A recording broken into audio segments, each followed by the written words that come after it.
एक ओंकार सतनाम करता पुरख निरपौ निर्वैर अकाल मूरत अजूनी सैभंग गुरप्रसाद जप आद सच जुगाद सच है भी सच नानक होसी भी सच। वाहिगुरु जी का खालसा वाहिगुरु जी की Fateh. Dear students, in this video I will be covering the topic fractional distillation of air. Fractional distillation of air मतलब कि एयर के अलग अलग कंपोनेंट्स को अलग करना। जैसे एयर में आपको पता है सबसे ज़्यादा नाइट्रोजन गैस होती है, ऑक्सीजन गैस भी होती है। इन सभी को अलग करना, तो इसको अलग कैसे करा जाएगा? सबसे पहले याद रखना, फ्रैक्शनल डिस्टिलेशन उन यानी उन चीज़ों को अलग कर सकती है जिनके बॉइलिंग पॉइंट में 20 डिग्री सेल्सियस से कम यानी फ़र्क हो। देखो जैसे नाइट्रोजन गैस का बॉइलिंग पॉइंट 190 डिग्री सेल्सियस है, -190, और ऑक्सीजन का -185 डिग्री सेल्सियस है। इन दोनों में डिफरेंस 5 का है ना, मीन्स 20 डिग्री सेल्सियस से अगर बॉइलिंग पॉइंट 20 डिग्री सेल्सियस से अगर बॉइलिंग पॉइंट का डिफरेंस कम होगा, मीन्स 20 से कम है दोनों का बॉइलिंग पॉइंट का डिफरेंस, तो हम फ्रैक्शनल डिस्टिलेशन वाला प्रोसेस यूज़ करते हैं। मींस फ्रैक्शनल डिस्टिलेशन की कंडीशन क्या है? जिन भी कंपाउंड्स को अलग करना है मिक्सचर में से, जैसे air is the mixture of gases, उस मिक्सचर में से हमने नाइट्रोजन और ऑक्सीजन नाम के कंपाउंड को, nitrogen gas and oxygen gas नाम के कंपाउंड को अलग करना है। जब हमने इनको अलग करना है, मींस वो तभी हम फ्रैक्शनल डिस्टिलेशन अपना पाएंगे अगर उनके बॉइलिंग पॉइंट में डिफरेंस 20 डिग्री सेल्सियस से कम होगा। इन दोनों में 20 डिग्री सेल्सियस से कम का डिफरेंस है, गैप कितने का? 5 डिग्री सेल्सियस का। तो हम इसीलिए फ्रैक्शनल डिस्टिलेशन प्रोसेस यूज़ करा। तो अब सबसे पहले हम अलग कैसे करते हैं? सबसे पहले एयर इनटेक होता है, यहाँ पे देखिए एयर इनटेक हो रहा है। फिर एयर इनटेक के बाद हमने इस एयर को कंप्रेस करा कंप्रेसर के साथ। देखिए ये इसको आगे लेके जा रहे हैं, मीन्स ये देखिए कंप्रेसर आगे आ रहा है और एयर एक कंप्रेस हो रही है। जब एयर कंप्रेस होती है तो वो एयर गर्म हो जाती है, मीन्स कंप्रेस होने की वजह से वो गर्म हो जाती है। फिर वो गर्म गैस को हम इस पाइप के थ्रू नीचे लेके आते हैं और इस गर्म गैस को ठंडा करा जाता है। या तो आसपास ठंडे पानी को मींस मूव करवा दो, या फिर हमारे पास क्या, हमने लिक्विड नाइट्रोजन को आसपास घुमा दिया। अब ये गैस ठंडी हो गई और हम ये यानी कंप्रेस गैस ठंडी हुई है, कंप्रेस्ड गैस ठंडी हो गई।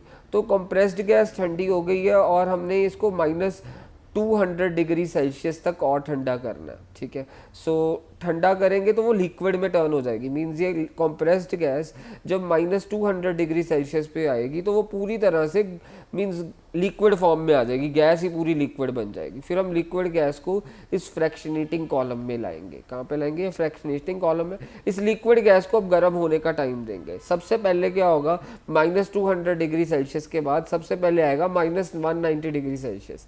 मीन्स ये इसको हमने गर्म होने मीन्स -200 डिग्री सेल्सियस तक ये ठंडा करा और ये पूरी गैस लिक्विड बन गई। फिर ये लिक्विड बनने के बाद हमने इसको एक फ्रैक्शनेटिंग कॉलम में इस लिक्विड गैस को ले गए, लिक्विड एयर को ले गए। अब लिक्विड एयर सबसे पहले -200 डिग्री सेल्सियस के बाद जब गर्म होगा, यहाँ पे हमने कोई ठंडा कुछ नहीं कर रहे हैं, मीन्स यहाँ पे इसको ऐसे एज इट इज़ छोड़ दिया। मीन्स फिर यानी गर्म हो रही है -200 डिग्री सेल्सियस से, सबसे पहले क्या पहुँचेगा? -190 पहुँचेगा। जब -190 डिग्री सेल्सियस होगा तो वो नाइट्रोजन गैस क्या कर जाएगी? वेपर्स में, मीन्स इसको ऊपर से बाहर निकल जाएगी फ्रैक्शनेटिंग कॉलम में। और जो सी नीचे जो सी रह जाएगी मीन्स सारी ऑक्सीजन गैस, यहाँ पे लिक्विड ऑक्सीजन गैस चले जाएगी। लिक्विड ऑक्सीजन जो सी होती है ये कहाँ पे करती है? मीन्स आपको याद रखना है, means nitrogen gas boils at what? -190 degree Celsius. तो सबसे पहले नाइट्रोजन गैस बाहर निकलेगी और ऑक्सीजन गैस क्या करती है? It boils at -185 degree Celsius. तो ऑक्सीजन गैस मीन्स हमने पहले ही लिक्विड फॉर्म में नीचे अलग कर दी। सो अभी हमारा फ्रैक्शनल डिस्टिलेशन ऑफ एयर अलग हो गया कि हमने एयर के कंपोनेंट्स कैसे अलग करें। अब इसको यहाँ से पढ़ते हैं। Many gases are obtained in commercial gas quantities through a process called fractional distillation और liquefied air. Air is filter to remove dust. सबसे पहले जो सी एयर यहाँ पे जाती है उसको फिल्टर करा जाता है ताकि कोई डस्ट पार्टिकल ना चले जाए। And other solids, vapours and carbon dioxide. Air को फिल्टर करके सबसे पहले डस्ट रिमूव करा जाता है, नमी खत्म करी जाती है वाटर वेपर, और कार्बन डाइऑक्साइड रिमूव करा जाता है फिल्टर करने के बाद। फिर water vapour and carbon dioxide को रिमूव करा because they solidified at very low temperature. Means सबसे पहले carbon dioxide and water vapours तो बहुत कम टेम्परेचर, मीन्स सबसे पहले वो सॉलिड ही बन जाते हैं, मीन्स उनको तो परे कर देते हैं। मीन्स सबसे पहले क्या करा जाता है, एयर इनटेक होता है। पहले हम एयर को डस्ट से रिमूव करते हैं, ठीक है, मीन्स पहले उसको डस्ट पार्टिकल्स रिमूव कर देते हैं, फिर उस एयर को डस्ट पार्टिकल रिमूव करने के बाद ठंडा करते हैं। ठंडा जब करते हैं तो सबसे पहले वाटर वेपर सॉलिडिफाइज हो जाते हैं और कार्बन डाइऑक्साइड सॉलिडिफाई होती है। मीन्स वो air carbon dioxide and water से मुक्त हो गई। फिर उस एयर को यहाँ पे लेके आते हैं कंप्रेसर में, कंप्रेसर इसे कंप्रेस करता है जिसकी वजह से एयर गर्म हो जाती है। फिर उस कंप्रेस्ड एयर को नीचे लेके आते हैं पाइप्स के थ्रू, और इस पाइप के आसपास हम ठंडा पानी या लिक्विड नाइट्रोजन डाल देते हैं ताकि आसपास, इसके अंदर टच नहीं कर रहा, बस बाहर साइडों से बस ये लिक्विड नाइट्रोजन या बाहर से, इस पाइप के बाहर से लिक्विड नाइट्रोजन टच कर रही है, जिसकी वजह से कंप्रेस्ड एयर कूल हो जाएगी। ये कंप्रेस्ड एयर को और कूल करेंगे, मींस इतना कोई यानी टेम्परेचर ले जाएंगे कि -200 डिग्री सेल्सियस पे ये कंप्रेस्ड एयर लिक्विड में कन्वर्ट हो जाएगी। फिर लिक्विड जो सी कंप्रेस्ड एयर है उसको हम फ्रैक्शनेटिंग कॉलम में ले जाएंगे। फ्रैक्शनेटिंग कॉलम में क्या होगा, पहले -200 डिग्री सेल्सियस पे तो लिक्विड बन गया, फिर जब इसको गर्म होने का टाइम दिया गया, मीन सबसे पहले -190 डिग्री सेल्सियस टेम्परेचर अचीव होगा, तो वो -190 डिग्री सेल्सियस टेम्परेचर पे नाइट्रोजन गैस पहले बाहर निकल जाएगी, और नाइट्रोजन क्योंकि बॉयल करती है -190 डिग्री सेल्सियस पे, और ऑक्सीजन कहाँ पे बॉयल करता है, -185 डिग्री सेल्सियस पे। मीन्स ऑक्सीजन यानी नाइट्रोजन जब बाहर निकलेगी नीचे ऑक्सीजन बचा रह जाएगा, और ऑक्सीजन नीचे से हम इधर सिलेंडर में डाल देंगे, ऑक्सीजन सिलेंडर में।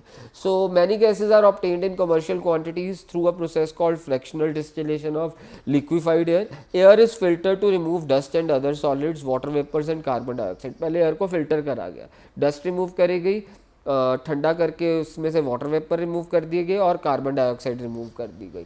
फिर water vapour and carbon dioxide को पहले इसीलिए इजीली रिमूव कर दिया because they solidified at very low temperature and this would block the flow of liquid air through the pumps and pipes. Means इनको remove कर दिया गया पहले ही, और पहले इसको निकाल दिया गया। वाटर वेपर्स जो उनसे सॉलिडिफाई हो गए और जो कार्बन डाइऑक्साइड पहले सॉलिडिफाई हो गई। As the dry air free of carbon dioxide is compressed to 200 times atmospheric pressure। अच्छा मेरी बात ध्यान से सुनना, जब हमने एयर डाली उसमें ना क्या दो चीज़ें नहीं है यहाँ पे एयर इनटेक में, ना वाटर वेपर्स है, ना डस्ट है, ना कार्बन डाइऑक्साइड है, क्योंकि उनको पहले ही एयर को इन तीन चीज़ों से मुक्त कर दिया। जब यहाँ पे डाला हमने किन तीन चीज़ों से मुक्त करा, carbon dioxide, water vapours and तीसरी चीज़ किससे मुक्त करा, डस्ट से। फिर जब वो एयर मुक्त हो गई carbon dioxide, water vapour and dust से, उसको कंप्रेसर के अंदर कंप्रेस करा गया, और कंप्रेसर की जो सी हमने रीडिंग रखी, कितनी रीडिंग रखी, 200, यानी वो रीडिंग होती कंप्रेसर की, मींस एटमॉस्फेरिक प्रेशर से 200 टाइम्स, मींस उसको हीट करा। जितना हमारा एटमॉस्फेरिक प्रेशर है उसका हमने 200 टाइम्स उससे कंप्रेस करा, और उससे वार्म हो गई है, कंप्रेस्ड एयर को ठंडा करा।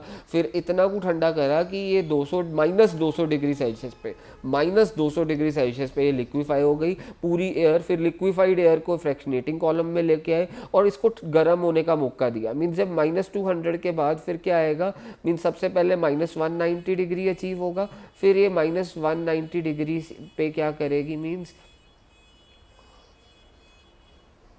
ये -190 पे ये बॉयल कर जाएगी, मीन्स ये हमारी ये वाली चीज़ बॉयल कर जाएगी। माइनस सब मीन्स इसको यहाँ पे गर्म होने का टाइम दिया, -190 पे सबसे पहले, मीन्स जब गर्म हुई -200 से, मीन्स ये और गर्म करी, तो मीन्स सबसे पहले -190 डिग्री सेल्सियस अचीव होगा, वहाँ पे नाइट्रोजन गैस बॉयल हो गई और ऊपर से हमारी बाहर निकल गई, और -190 पे अभी ऑक्सीजन लिक्विड फॉर्म में था, क्योंकि ऑक्सीजन बॉयल करता -185 पे, मीन्स -190 पे नाइट्रोजन तो ये गैसियस फॉर्म में बाहर निकल गई और ऑक्सीजन हमारा लिक्विड फॉर्म में ही रहा।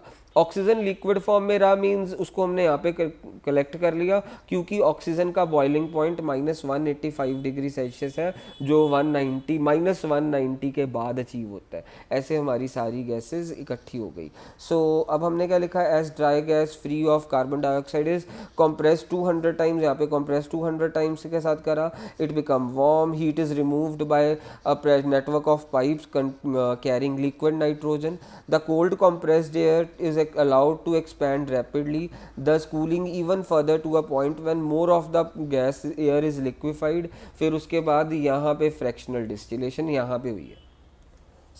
ये हमारा फ्रैक्शनल डिस्टिलेशन ऑफ एयर ख़त्म हो गया। फ्रैक्शनल डिस्टिलेशन ऑफ एयर में था क्या मेरे बच्चों, याद रखना, हमने एयर इनटेक करी, एयर मुक्त होनी चाहिए किन दो चीज़ों से, carbon dioxide and water vapour and dust से, तीन चीज़ों से मुक्त होनी चाहिए। फिर उसको कंप्रेस करा, कितना कंप्रेस करा, 200 टाइम्स कंप्रेस करा। फिर कंप्रेस करने के बाद वो गर्म एयर यहाँ से पाइपों में आई, उसको ठंडा करा। गर्म एयर को किसने करा, लिक्विड नाइट्रोजन आसपास घूम रही है, ये ठंडी हो गई। फिर उसके बाद ये जो सी ठंडी एयर है यहाँ पे आई, इसको और ठंडा करा कि -200 डिग्री सेल्सियस पे ये सारी एयर क्या हो जाएगी, लिक्विड फॉर्म का रूप ले लेगी। फिर -200 डिग्री सेल्सियस के बाद इसको फ्रैक्शनेटिंग कॉलम में ले गए, वहाँ पे पहले -190 डिग्री सेल्सियस टेम्परेचर रिसीव हुआ। फिर वो अचीव होने के बाद नाइट्रोजन गैस बाहर निकल गई पहले, और फिर ऑक्सीजन गैस लिक्विड फॉर्म में कलेक्ट हो गई, क्योंकि -190 पे अभी ऑक्सीजन लिक्विड फॉर्म में है, क्योंकि ऑक्सीजन तो बॉयल करेगी -185 डिग्री सेल्सियस पे। ऐसे हम अपनी एयर की सारी चीज़ों को, एयर के जितने भी अंदर कॉन्स्टिट्यूएंट्स हैं उनको अलग कर सकते हैं। That's it. जो सा हॉस्पिटल्स में ऑक्सीजन सिलेंडर्स होते हैं उसमें बेसिकली इसी तरीके से ऑक्सीजन को इकट्ठा करा जाता है। दैट्स इट मेरे बच्चों, बाय, टेक केयर।